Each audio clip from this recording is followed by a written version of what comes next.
Hey everybody, Kit Cummings, Power of Peace. Thank you so much for stopping by. Quick question. Do you have peace?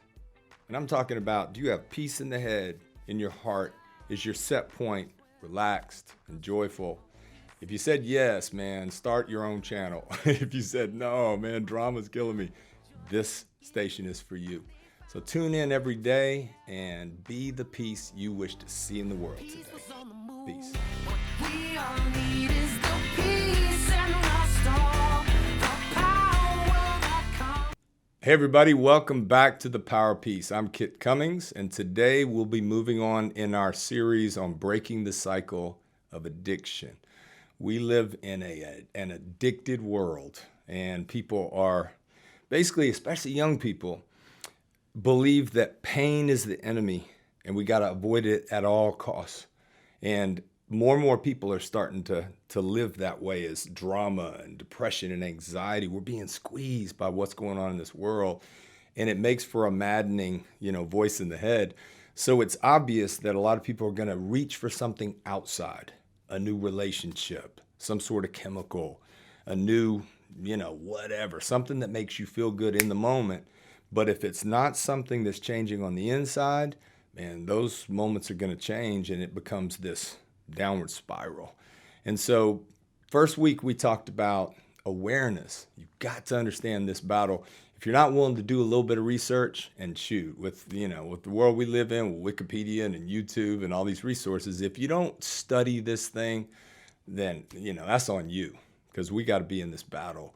So awareness of the problem. And then yesterday we talked about taking captive every thought and starting to focus on what you really do want, as opposed to what you're trying not to do. Because there's energy and forward motion and trying to chase this thing that's bigger than you. Because it can pull you through stuff that jam people up. When people relapse or they can't break a habit, it's because they hadn't changed their mind. Change a mind, you change a life. Change the way you think, you can change anything. Because this thing's a beast if you get him working for you. The third thing we're going to talk about today is loving accountability. In the game of recovery, you're never going to find someone that is happy, joyous, and free that was stuck in a cycle of addiction that did it all by themselves. It just is very, very rare. I'm not saying it's impossible, but for most people, man, if you don't get somebody, a trusted friend, typically somebody who has overcome the thing you're trying to deal with. Some people out there have a shopping addiction and credit cards going sky high, and the things you're buying, they make you feel good for a second, but then they go in the closet and you never wear them again. We know alcohol is a depressant. So people are depressed and anxious. They're pouring depressants on their brain and wondering why they're stuck. Some, it's thrill seeking. That's a big deal for me. I work in a job that puts me on the edge, which is something I like. I like thrill seeking. I like taking, risks and adventures, and that's a good thing. But there was a time in my life where I needed it, and I was putting myself in harm's way and saying, hey, it's my job, it's my purpose. And I still do that, but now I understand that that's a chemical thing, that I was producing all kind of chemistry, when I get out there on the edge. But when someone has a successful story of recovery, there's typically a network, a group, a friend, a mentor, somebody that you can learn from as they're further along in the journey. Addiction is an isolating disease. It lives in the primitive brain.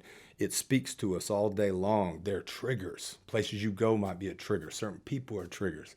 Certain, something bad happens and you start feeling yourself getting depressed. It's a trigger, and we reach for things, and that never brings us joy on the inside. But there's power in two. Two are better than one. And so if I can help somebody break their addiction by showing them how I did, then that only strengthens my resolve, and my purpose begins to heal another.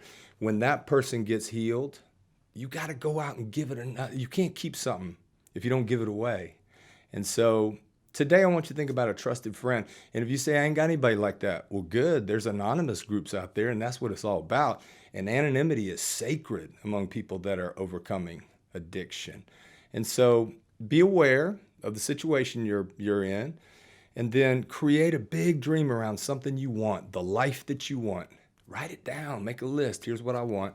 And then bring a trusted friend into your battle. You'll find strength and inspiration and just comfort. And when you blow it, somebody say, yeah, me too, bro. You just got to get up, try again. Come on, you can do it. And so now you're building a team, even if it's one person, to help you break free. Tomorrow, we'll tackle step 4, because we're going to break free, find some peace, and then be the peace in our families and communities. Thanks for stopping by. Subscribe if you like this. Share it. We'd love for you to come back. Peace. Thank you so much for stopping by The Power of Peace. I hope this is encouraging you. If it is, subscribe, follow along. There might be one of these dailies that come up that is built just for you, and you might be able to share it and help somebody, but you won't know if you don't subscribe. So please follow us, and each week we'll have a new series, a new thought with short tips about how you can break free, be free, and have the peace that you seek. I'll see you next time on The Power of Peace. Peace out. And we stand tall.